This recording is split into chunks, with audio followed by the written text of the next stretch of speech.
Day 5, 2000 hours to 2400 hours. On the vid screen, a priest was eulogizing about the next life. The staring eyes and wild appearance, with the shaved painted head, drew the viewer's attention to the discordant, painful message.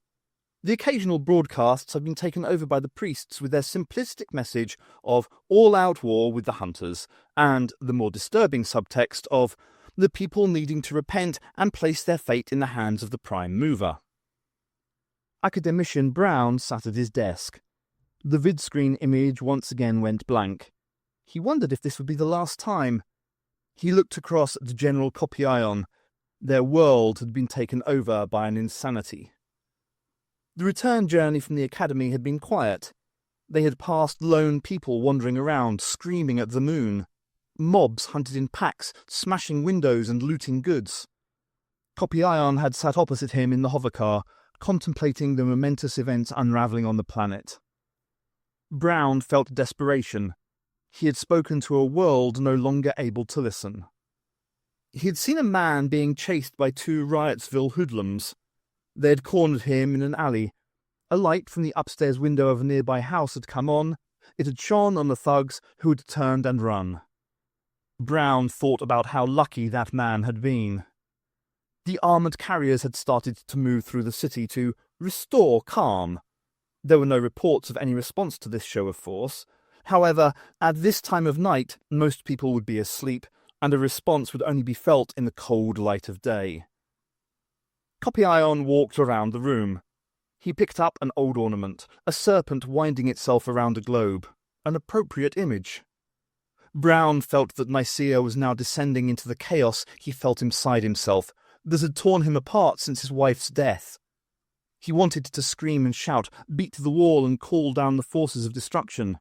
Why wouldn't these feelings go away?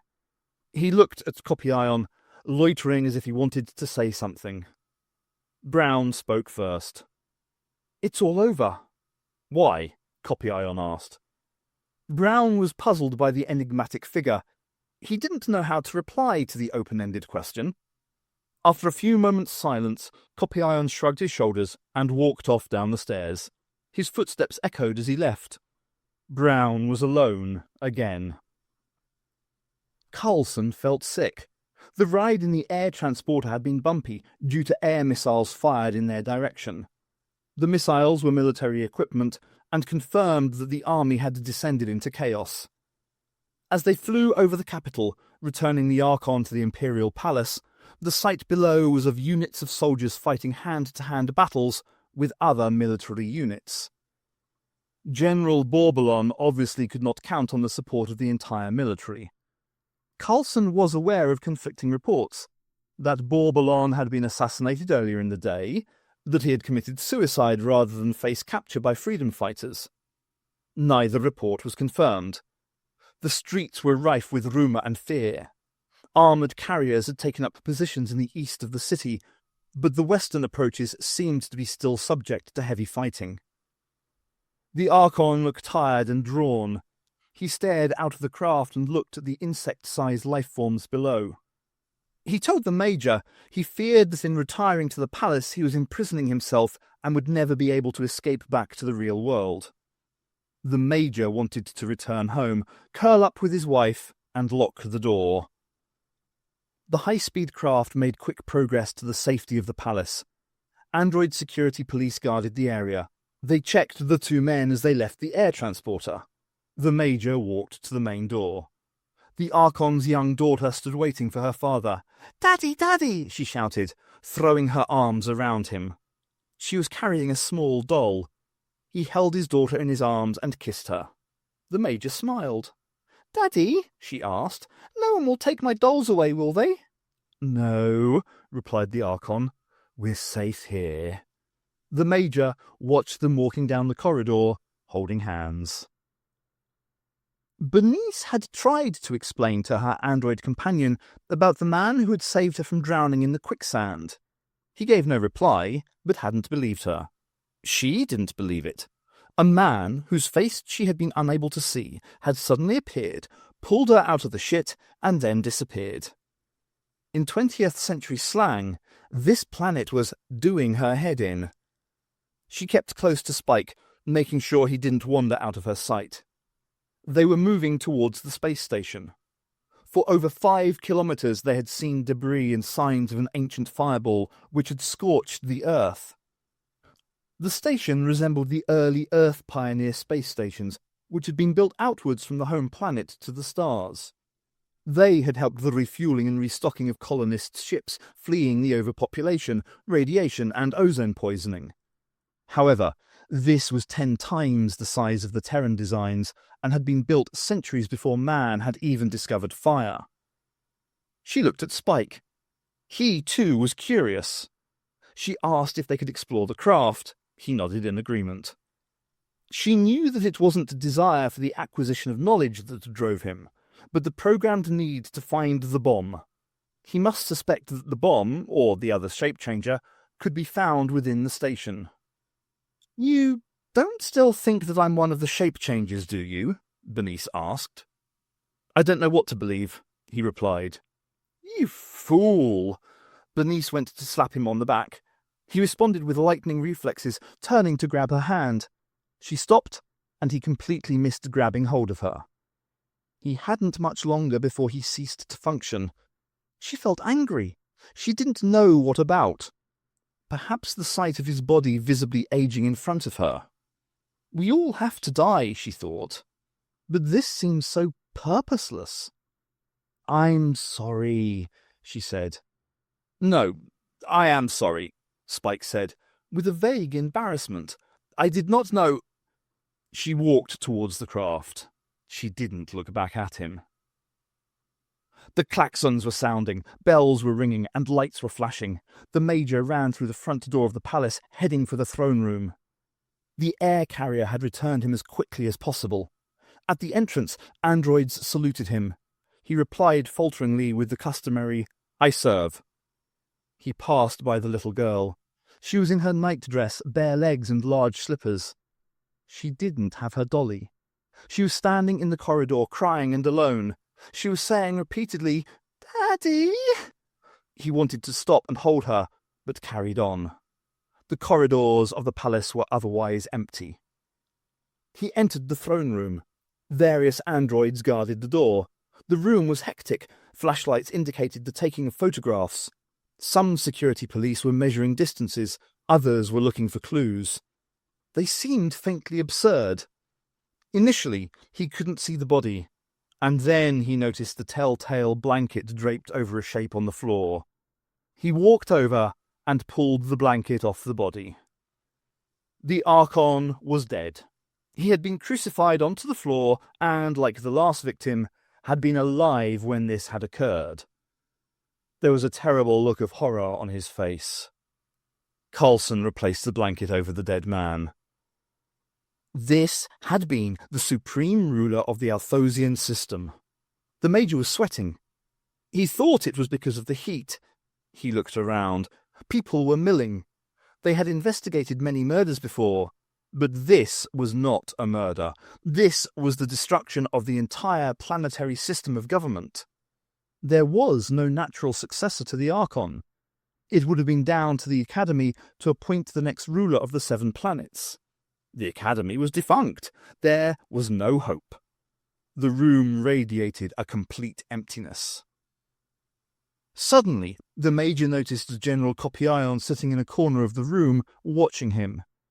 In a daze, Coulson walked through the crowd and up to his senior officer. He began to say, then stopped, unaware of who exactly it was he was now pledging allegiance to. "How long have you been here?" Kopion didn't answer. His eyes stared into the room. "Sir, what happens now?" Kopion turned to look at him. "Get the alarms turned off. I'm getting a headache." "Sir." Coulson stood facing Kopion. He didn't know what to say. He just wanted to go, find his wife, and return home. "Who's done this? I gave you an order, Major." "Sir," he replied, wandering off to find the alarm controls. The weather was deteriorating. Salisbury Plain had changed little since Blake's day. Open green pastures and the distinctive monoliths gathered together in a circle. Blake had stopped off in Salisbury one fierce night, some 200 years before, and had wondered about the purpose of the stone circle then. Some argued that it was a druidical sacrificial place of worship, others that it was a giant cosmic clock. Blake was not surprised to be told by the Doctor that its origin and purpose remained unknown. The fresh air made a welcome change from the polluted Victorian London atmosphere, but the skies were darkening and the rain was pouring down over the fields. The Doctor and Blake had been escorted to a small workman's shed. They were not locked in, but a guard was posted outside to make sure they didn't escape. The Doctor explained to the colonel apparently in charge of the troops that he was the scientific advisor for UNIT. He suggested that the military man could contact either a Brigadier Lethbridge Stewart or a Brigadier Bambera for clarification of his position. He added that it had been some years since he had been back in England. The colonel had gone off to contact Geneva. The travellers were not told why the military had cordoned off part of Salisbury Plain and were arresting anyone who strayed into the exclusion zone. Blake found being a passenger in the mechanical Land Rovers, with their noise and billowing fumes, frightening. The pace of life seemed much quicker.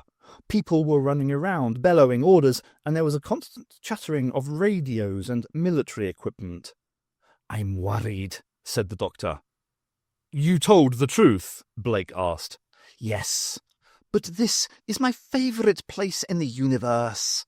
From all my travels and my journeys across the galaxies, I always return to this country in this time zone, and now it's under threat." It is so peaceful here. Blake wondered why a man who could choose anywhere and any time in creation would pick 20th century England. There have been invasions before on this insignificant little planet, but this is something terrible. The Doctor stared into an inner space. "You're beginning to regain your memory?" Blake asked. "No, it's because of the void in my mind that I'm worried." He changed the subject. "Do you ever have the feeling that we're being watched?" "No," Blake lied. "We all need our own security, somewhere safe." The Doctor had again been taken over by his thoughts.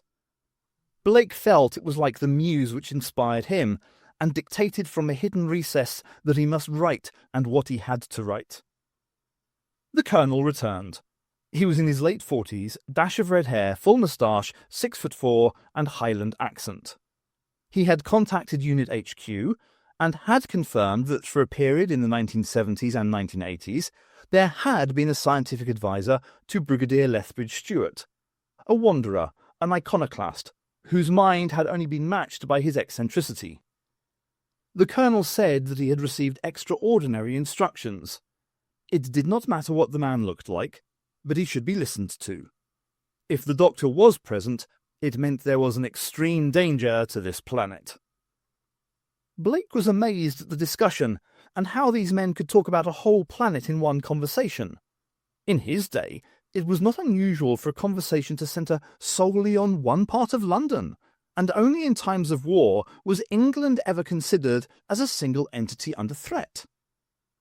The Doctor had explained that in 1969 a man had walked on the moon, that unmanned space flights to other stars had been sent out in the 1970s, and towards the end of the 20th century, manned space flights had visited other planets in the solar system. The Doctor and his companion were led across a field to an archaeological dig. Colonel Phillips explained that they had thought initially that they had discovered a danger similar to that which had caused the Hobbs Lane disaster. A group of men and women in multicoloured coats had dug a hole in the ground, which the military had then sealed off. Blake couldn't understand what they were doing. The explanation that they were looking for bones and relics of ancient races puzzled the poet. Who cared? The Colonel explained that the reason for the exclusion zone would become clear once they saw what had been found in the excavation. The Doctor whistled a short, sharp sound in disbelief. The excavation was over a mile round and about 20 foot under the surrounding land level. "What the hell is it?" Blake asked. Inside the excavation were the bones of some huge creature. It looked like a dragon or some type of crocodile. It appeared to have had wings and a number of spikes sticking out of its back. If this was one creature, it had stood over half a mile high. "Is this a dinosaur?" Blake remembered the much smaller pterodactyls which had attacked them in Hell. "No." They were joined by the chief archaeologist, Professor Roberts. He was a small, stubby man with glasses and a trimmed dark beard. He was smoking a lethal-smelling cigarette. The colonel introduced him to the doctor.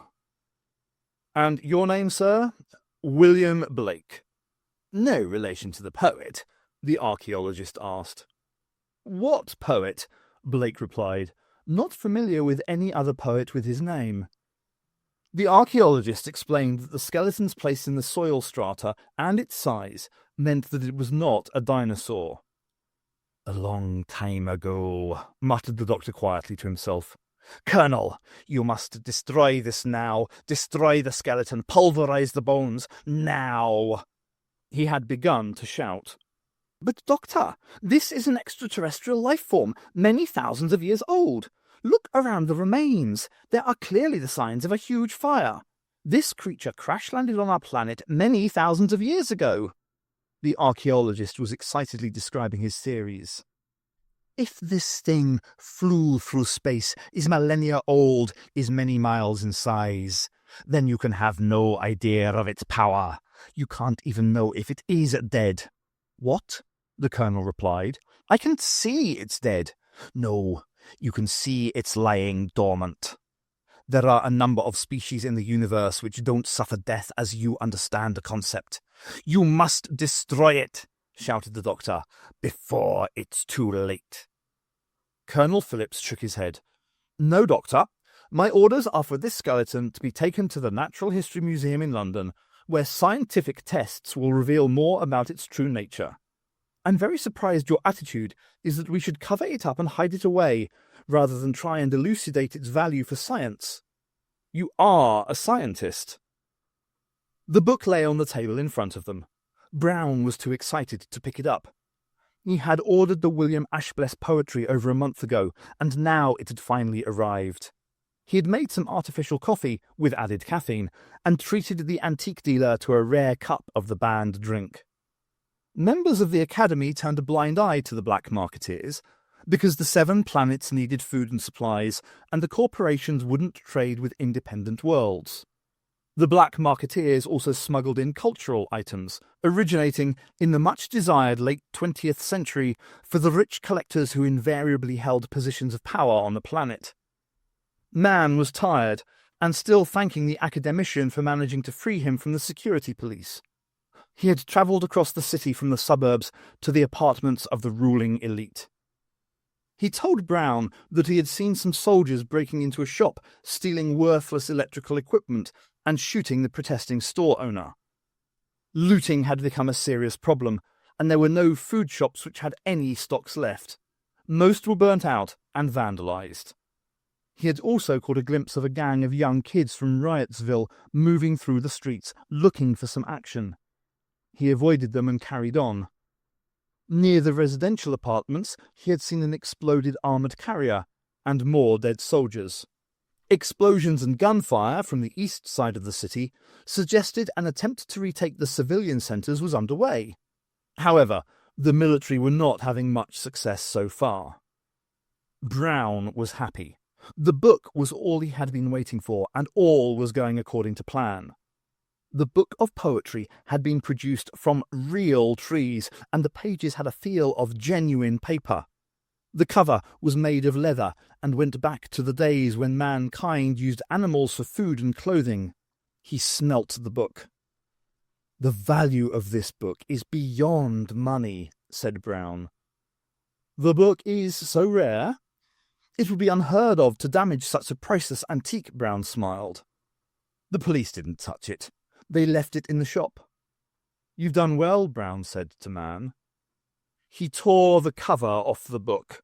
Inside were 3 narrow bags full of a white powder. He picked up a letter opener from his table and slipped the blade into one of the bags. Some of the white substance fell onto the floor. He sniffed and tasted the substance. "Are you going to join me?" he asked, going to a drawer to collect a pipe. Man nodded.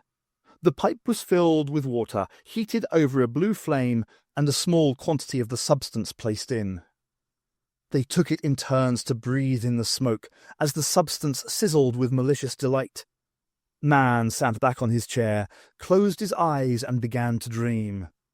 Brown started to giggle to himself, put his feet up on the sofa, and waited for the images and feelings to take possession of him.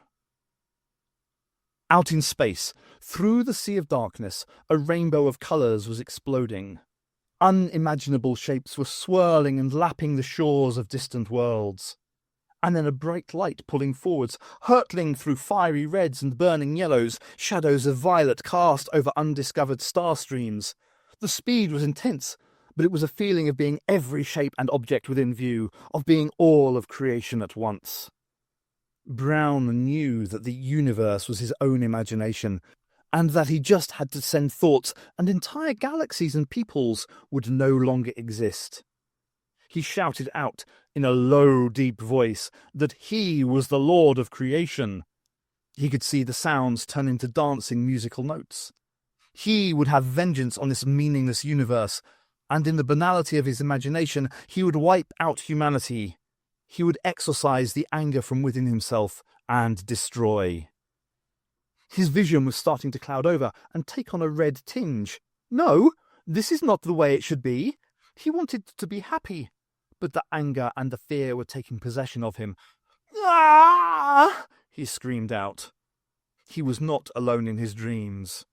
Where was he? Who was he? The Red Death had taken over all in front of him, but there were shapes moving towards him.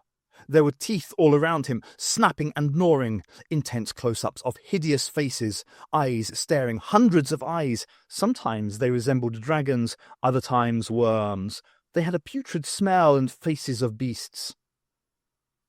Brown sat up off the sofa. He was soaked in sweat and shivering. He felt the things were still there in the room.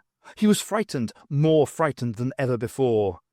A shape moved on the other side of the room. It was a shadow cast by the single lamp in the room. The curtain was swaying, the breeze of the open window. Man lay still on the chair. Brown stood up and went over to see how the antique dealer was feeling. He was completely still. "Man?" he said quietly. There was no reply. He repeated his words and touched the body. Man's head rolled to the side. Brown pushed him again. There was a wet feel to the body. Brown's hand was covered in something. He looked closer. Blood was pouring from the antique dealer's chest. Brown felt the forehead and opened the eyelids. Man was dead. Brown examined the dead man's chest. He had been shot. And then he heard a rustling sound. He stared into the dark recesses of the room. There was a figure standing in the corner by an open window, the sound of a gun being cocked. Whoever it was had got hold of his antique gun. "Listen, whoever you are!" He was interrupted as the gun was fired 3 times. He felt the first bullet tear into his chest and was thrown against the wall.